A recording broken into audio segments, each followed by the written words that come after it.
Vous écoutez l'ambition au féminin, épisode 132.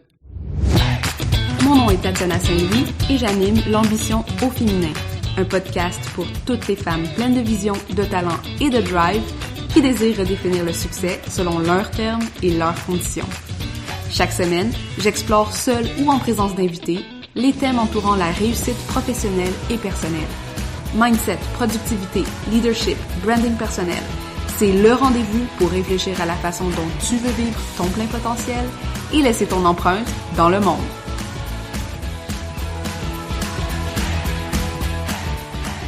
Salut les ambitieuses, comment vous allez aujourd'hui? J'espère que vous allez bien. Vous allez probablement écouter ça à quelques semaines de la rentrée scolaire pour plusieurs. Si vous avez des enfants en âge scolaire, mon cœur va avec vous, selon tout ce que j'entends de parents qui sont dans cette situation. C'est la frénésie totale. Je suis chanceuse pour encore une année de ne pas avoir à vivre ça, bien que si vous avez lu mon infolettre récemment, vous savez que je travaille sur mon propre retour à l'école en travaillant sur ma proposition de recherche pour le doctorat. Et je le dis ici, je l'ai dit dans l'infolettre, là, à ce stade-ci, je suis au stade où je le verbalise le plus possible parce que, pour me garder motivée aussi, pour me garder focus, mais aussi pour me rappeler que y a cette partie de moi aussi qui a vraiment envie d'émerger, qui a vraiment envie, ça fait des années que j'y pense et que là, je pense que le moment est venu. Mais bon, je suis pas rendue là non plus, c'est pas pour la rentrée de cette année, c'est peut-être même pas pour la rentrée de l'année prochaine, qui sait. Tout va dépendre de où j'en suis rendue et naturellement si je suis acceptée et si j'arrive à faire une proposition de recherche d'ici la fin de l'année. Donc aujourd'hui, le sujet dont je voulais vous parler, c'était un sujet qui m'avait été soumis par une auditrice sur Instagram. J'avais posé la question, j'avais lancé la question s'il y a des thématiques particulières que vous aimeriez que j'adresse sur le podcast. Et la thématique du mastermind est venue, a été énoncée. Et je trouvais ça intéressant parce qu'effectivement, j'en avais jamais parlé ici sur le podcast. Et pourtant, je suis quelqu'un qui participe à beaucoup de mastermind, qui croit beaucoup dans cette forme-là d'échange, de coaching et de développement, que ce soit au niveau des affaires ou au niveau personnel, et bien souvent au niveau des deux.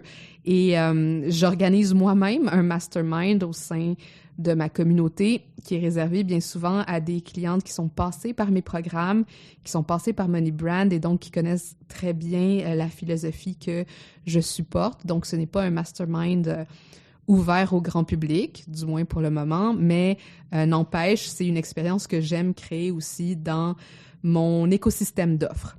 Et je trouvais ça intéressant, c'est les questions qui en ont suivi, parce qu'elles demandaient en gros quand est-ce que c'est le bon moment, quand est-ce qu'on sait que c'est le bon moment de rejoindre un mastermind.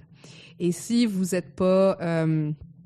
si vous vivez pas en dessous d'une roche, si vous êtes quand même assez au courant de ce qui se passe dans le milieu du coaching en ligne, de l'industrie du business en ligne, de l'infopreneuriat, vous avez probablement vu ce mot-là arriver bien souvent. Je pense pas qu'il y a vraiment de traduction qui est utilisée globalement pour mastermind et honnêtement, j'aime le mot mastermind parce qu'il y a le mot mind dedans.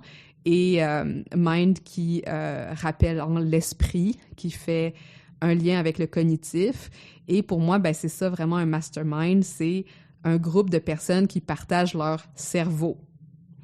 C'est vraiment un espèce de réseau qui est créé à travers lequel il y a cet échange d'énergie cognitive qui permet à tout le système ou à tout le réseau de s'élever. Donc, le mastermind devient un genre de groupe de personnes qui s'élèvent ensemble, qui se stimulent ensemble pour atteindre des objectifs qui sont peut-être similaires, hein, ou qui décident de rejoindre ce mastermind pour collaborer, pour échanger des idées, pour se soutenir mutuellement et apprendre les uns des autres. Donc, ce que j'aime beaucoup avec ce modèle-là, c'est le côté très collaboratif. Hein? Puis surtout dans un contexte professionnel, ben on peut voir à quel point ça peut être vraiment utile parce que c'est souvent utilisé pour favoriser la croissance personnelle et professionnelle parce que justement, on évolue à travers un réseau dans ce système-là de personnes. Et ce que je trouve intéressant aussi dans la façon dont les masterminds sont créés, hein, c'est pas toujours relié à faire un plus gros chiffre d'affaires ou des choses comme ça, mais ces réseaux-là qui sont des réseaux exclusifs, des réseaux intimes de personnes, ben après ça, ben, même si le mastermind se dissout, ben le lien qui a été créé entre ces personnes-là demeure et ça devient une richesse qu'on peut prendre avec nous, peu importe là où on va ou peu importe comment notre entreprise évolue. Donc, qu'est-ce qui rapproche ces personnes-là? Ben, on l'a dit, hein, souvent, c'est au niveau des objectifs. Des fois, c'est des masterminds au niveau de certaines expertises, hein, des gens qui œuvrent dans un certain domaine. Et puis, après ça, ils sont capables de partager des bonnes pratiques ou des choses comme ça, bien qu'il y a une différence entre des groupes de co-développement ou des groupes qui sont un peu plus de partage de bonnes pratiques et des masterminds qui sont beaucoup plus ancrés sur de la croissance ou de la croissance d'objectifs. Et bien souvent, ben naturellement, il faut qu'il y ait une vision commune et généralement, ben un mastermind va être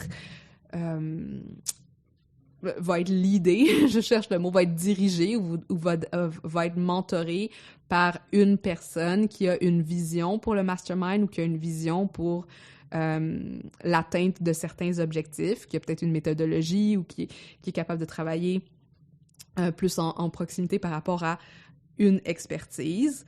Et à ce moment-là, ben, il crée ce groupe-là qui, par définition, est un groupe plus restreint, plus intime de personnes avec lequel il y a cet échange proximal, hein, cet échange en proximité.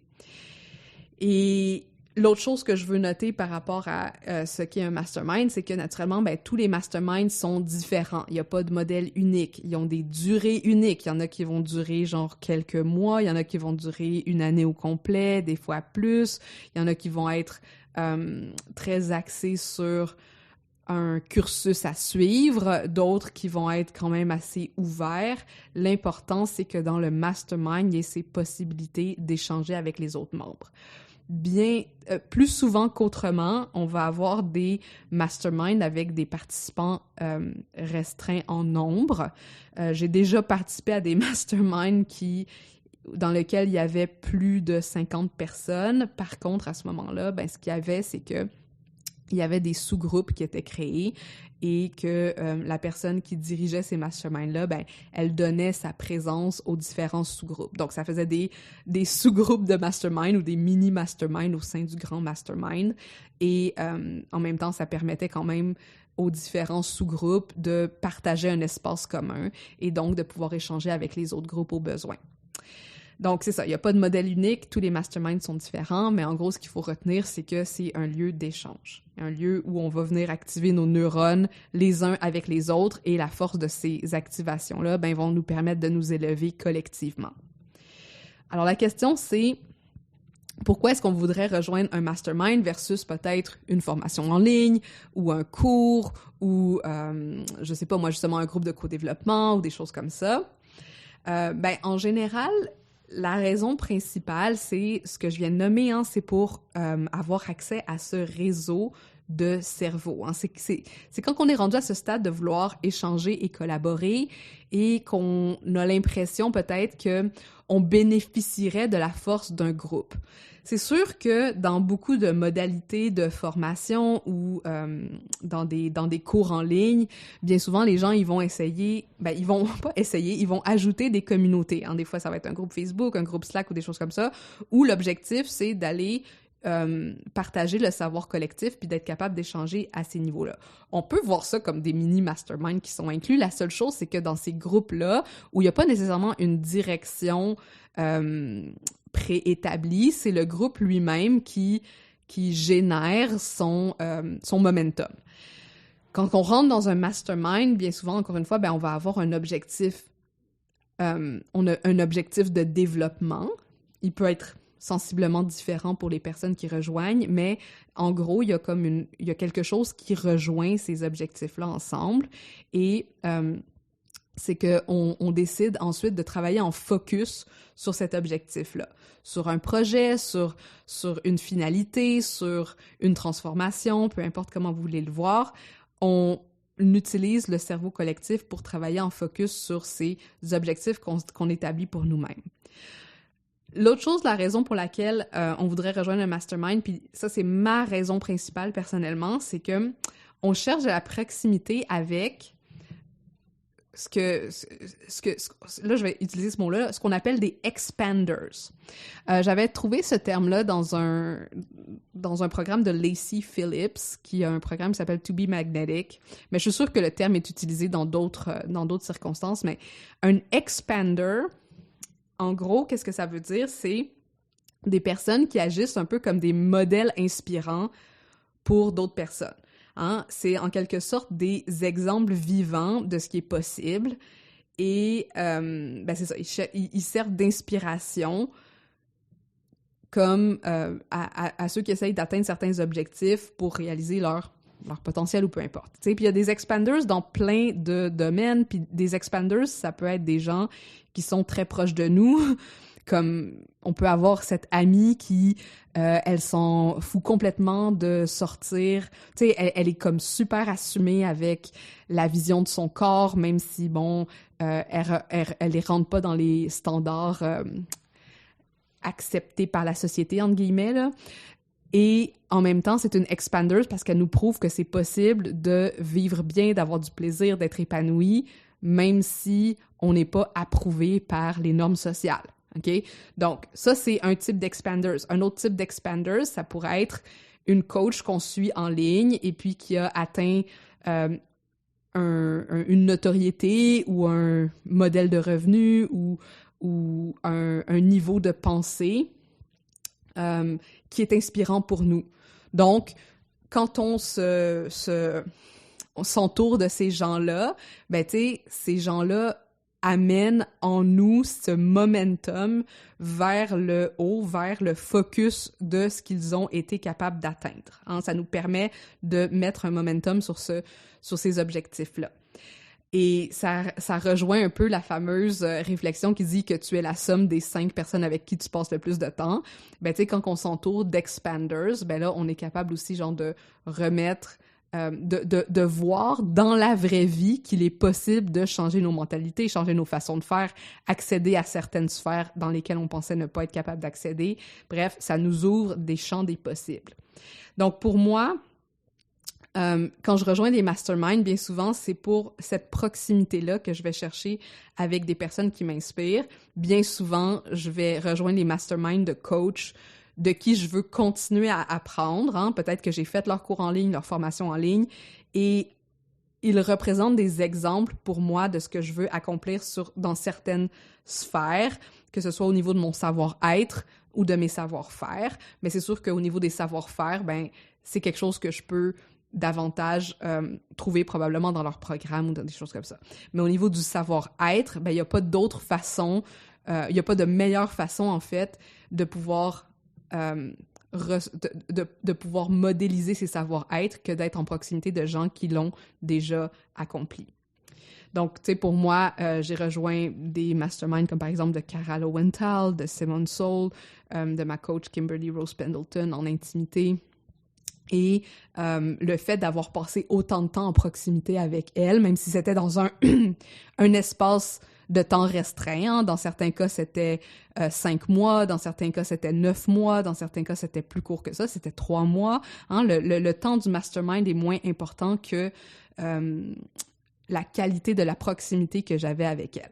Et puis, c'est sûr qu'il y a la personne qui dirige le mastermind ou qui l'organise, et puis il y a la proximité avec d'autres expanders aussi, qui sont les autres personnes qui participent au mastermind. Puis ça, c'est une autre chose qui est vraiment importante à se rappeler, c'est que bien souvent, les masterminds vont être sur candidature. Hein? Il va y avoir un processus de sélection pour s'assurer que les personnes qui rentrent dans ces espaces-là remplissent certains critères parce que, justement, c'est tellement important de nourrir ce réseau-là qui va permettre de s'inspirer l'un l'autre. Hein? Les participants, donc, dans les masterminds sont sélectionnés avec soin parce qu'on sait que c'est eux qui vont venir remplir les gaps, hein, qui vont venir échanger avec soi, qui vont permettre d'augmenter la réflexion, qui vont mettre en commun leur cerveau, qui vont mettre en commun leur expertise ou leur vision, hein, parce que c'est pas nécessairement une question d'expertise, c'est bien souvent une question de vision, de perspective, d'ouverture, et grâce à ces différentes personnes-là, ben, le collectif va s'élever. Donc, en général, les masterminds sont sur candidature et ça vient chercher des gens qui sont prêts aussi à apporter leur contribution, hein, à participer et pas juste à être en mode absorption. Les masterminds demandent un certain investissement de soi. C'est sûr que on peut rester complètement en retrait puis juste lire les conversations des autres et assister aux appels ou des choses comme ça, et puis jamais donner son grain de sel, jamais aller chercher de la rétroaction, des choses comme ça.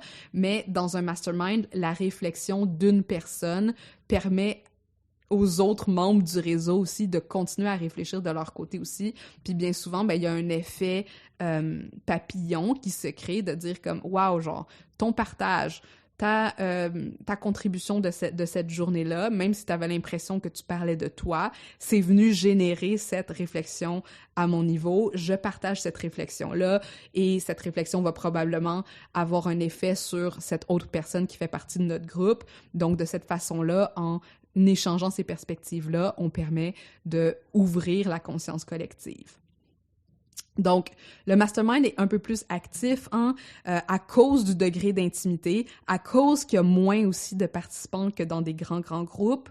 Et dans cet investissement un peu plus accru de soi, bien, c'est sûr qu'on reçoit de notre côté un plus grand retour. Hein, parce que plus on participe à cette dynamique-là, plus on va recevoir des reflets de cette participation-là et plus le système va s'activer ensemble. C'est pourquoi, à la question de dire pour qui est-ce que ça s'adresse ce type de modalité-là, ce type d'espace-là, c'est pour des entrepreneurs qui ont atteint une certaine maturité entrepreneuriale aussi, pour aller chercher de l'aide, pour être capable d'échanger sur leurs problématiques sans nécessairement extérioriser leur processus de décision ou outsourcer leurs besoins. Hein? Puis qu'est-ce que je veux dire par là? Ça veut dire que bien souvent, cette maturité entrepreneuriale, ça veut dire que on va pas simplement être en train de demander aux autres quoi faire. Hein? Parce qu'on sait qu'on est on est tous plus ou moins on est tous des personnes capables, on est tous des personnes autonomes, on a tous des expertises, on est tous là pour une raison, hein, pour contribuer. Et les autres ne sont pas là pour nous fournir simplement des modes d'emploi ou des informations ou des choses comme ça pour que nous, on puisse agir de notre côté. Mais bien, quand on arrive d'un espace d'autonomie et de confiance dans notre intelligence, là, on va être capable après ça d'aller poser des questions qui sont beaucoup plus riches et qui vont permettre justement au collectif de s'élever au lieu d'être simplement en mode d'extraction ou d'absorption. Donc, c'est basé sur cette autonomie et sur l'apport collectif. Et l'autre chose qui est importante à se rappeler aussi, c'est que quand on rejoint un mastermind, on doit être prête à être challengé. On doit être prête à être challengé sur nos visions, sur nos perspectives, sur nos façons de faire, sur nos angles morts, sur des possibilités qu'on n'aurait peut-être pas envisagées. Et cette activation-là, elle est soutenue sur le nombre de mois que le mastermind va durer. Et bien souvent après, hein, parce qu'il y a souvent un temps d'intégration du mastermind qui a lieu quand on quitte le mastermind. Fait que, tu sais, il y a une activation qui va être soutenue, mais c'est sûr qu'il faut être en mesure d'être capable de recevoir, d'être capable d'absorber de ce côté-là, hein, d'absorber le changement et le challenge. plutôt que simplement l'information. Donc, juste un petit récapitulatif là, à ce sujet. La proximité, tu sais, pourquoi rejoindre un mastermind? C'est pour travailler en focus sur un projet, quand on est prêt à échanger, collaborer, et pour aller chercher cette proximité avec des expanders. Je sais pas si on peut traduire ça par des inspirateurs, je sais pas, des expanders dans notre réseau. Et la raison pour laquelle ces masterminds sont sur candidature, c'est que on crée un espace d'activation soutenu dans laquelle chaque contribution permet au système global de s'élever. Et la maturité entrepreneuriale nécessaire pour rentrer dans ce genre de système-là, ben, c'est d'être assez autonome et confiant dans sa propre intelligence entrepreneuriale pour savoir que même si on ne connaît pas tout, même si on n'est pas nécessairement rendu à tout le même niveau ou le même nombre de revenus ou des choses comme ça, on a des apports qui sont importants pour les autres. Puis ça, je pense que c'est intéressant à se le dire. C'est sûr que sur la candidature, certaines personnes vont peut-être dire, ben, ce mastermind, c'est juste pour les gens qui gagnent 500 000 et plus par année. Ben, la raison pourquoi ça a été choisi comme ça, pourquoi le critère a été mis comme ça, ben, c'est simplement pour dire, ben, c'est parce que ces personnes-là ont des enjeux ou ont dépassé certains challenges communs. Ça veut pas dire qu'ils ont tous dépassé, ça veut pas dire, tu sais, mais ils sont rendus ils ont une vision différente des enjeux où ils sont rendus. Puis c'est pas positif ou négatif, c'est pas de dire qu'un est meilleur que l'autre, qu'il y a une hiérarchie des gens, c'est juste dans cet espace de réflexion, on priorise des gens qui ont des enjeux de X, Y, Z parce qu'on sait que les objectifs généraux du mastermind, c'est d'arriver à A, B, C. OK? Donc, la question quand rejoindre un mastermind, c'est pas une question d'argent, c'est pas une question de revenus, c'est pas une question de combien d'années ça fait qu'on est en entreprise, mais ça peut l'être. Hein, parce qu'encore une fois, moi, c'est pour ça que je préfère utiliser maturité entrepreneuriale plutôt qu'un nombre de revenus ou des choses comme ça, parce que pour moi, c'est est-ce qu'on est à une place où on peut avoir ce genre de réflexion-là? Et quand je dis à une place, ça veut dire à une place plus interne que d'autres choses. Hein? C'est est-ce que je suis dans un lieu de mon évolution psychologique, émotionnelle, hein, où je peux m'ouvrir à ce genre de travail-là. Puis, tu sais, moi, mon expérience avec les masterminds, ça a été vraiment au niveau de cette intimité-là qui est créée. Puis, c'est sûr que dans ces espaces-là, le bon ou la transformation est vraiment évidente. À cause de cette intimité-là, on est capable de voir, tu sais, on a des miroirs de notre propre transformation, mais on est les miroirs de la transformation des autres aussi. Tu sais, c'est dans ces espaces-là souvent qu'on va avoir des changements de mindset importants parce qu'on est stimulé par beaucoup d'autres perspectives dans lesquelles on n'aurait pas, pour lesquelles on n'aurait pas nécessairement, on n'aurait pas eu cette proximité nécessairement si on était resté dans notre coin, si on avait fait des cours en ligne, si on avait juste continué à remplir des workbooks ou des choses comme ça. Tu sais, puis si vous avez fait des études supérieures, tu sais, pour moi, c'est vraiment la relation qu'on entretient avec un groupe de recherche, hein, ou dans un séminaire, quand on a une question spécifique à laquelle tout le monde apporte sa contribution, même si c'est à travers des angles différents. Et l'autre chose qui est intéressante aussi avec les masterminds, c'est sûr qu'on va créer des relations qui sont réelles. Hein, on a des gens qui sont là et qui ont à cœur notre succès, autant que nous, on a à cœur leur succès. Et ben, à travers ces relations, c'est sûr qu'après ça, ben, il y en a qu'on va garder même longtemps après les masterminds dans lesquels on est, parce qu'on a eu cet espace pour apprendre à se connaître, pour être vulnérable, pour être intime, pour parler de nos désirs, pour parler de nos difficultés. Et ben c'est rare qu'on a ça, tu sais, on n'a pas nécessairement ça avec nos clients, ou on n'a pas nécessairement ça avec notre famille qui est pas nécessairement dans le milieu entrepreneurial puis qui comprend pas nos enjeux qui comprend pas nos enjeux non plus. Alors, ces espaces-là aussi, ça crée des relations fortes à travers des gens qui ont des expériences similaires et puis après ça, ben, qui peuvent vraiment être présents avec empathie, ouverture et compassion. Alors voilà, c'était ça que j'avais à dire sur les masterminds. Si jamais vous avez d'autres questions ou si vous aimeriez juste approfondir certains des points que j'ai mis de l'avant ou que c'était pas clair pour vous, je sais pas, n'hésitez pas à mettre un commentaire sous l'article publié, hein, ça va me faire plaisir de les lire, ou de m'envoyer un message, que ce soit sur LinkedIn ou Instagram, ça me fait toujours plaisir aussi de vous lire là-dessus. Sinon, ben, pour celles qui écoutent et qui font partie de mon univers, on est en train de finaliser le groupe du Mastermind Money Mind Mastery, qui est le nom de mon mastermind. Et si vous êtes intéressé, c'est vraiment important que vous me contactiez le plus tôt possible parce qu'il ne reste que quelques places, peut-être même, bon, à voir combien il en reste au moment de la publication de cet épisode. Mais c'est sûr que si vous avez envie de travailler en proximité avec moi, avec des gens que j'ai sélectionnés aussi pour être dans cet espace, ça peut être une belle opportunité d'aller travailler en focus sur votre entreprise épanouissante et sur la façon dont vous mettez en place des systèmes pour vous soutenir sur le long terme à travers ça. All right. Alors, j'ai hâte de vous reparler. Et comme j'ai dit au début, bonne rentrée si vous écoutez ça juste avant la rentrée. Il nous reste encore quelques semaines pour en profiter si vous êtes aussi comme moi là au Québec et puis que vous n'avez pas d'enfants en âge scolaire. Donc, on se dit à très bientôt et j'ai hâte de vous reparler.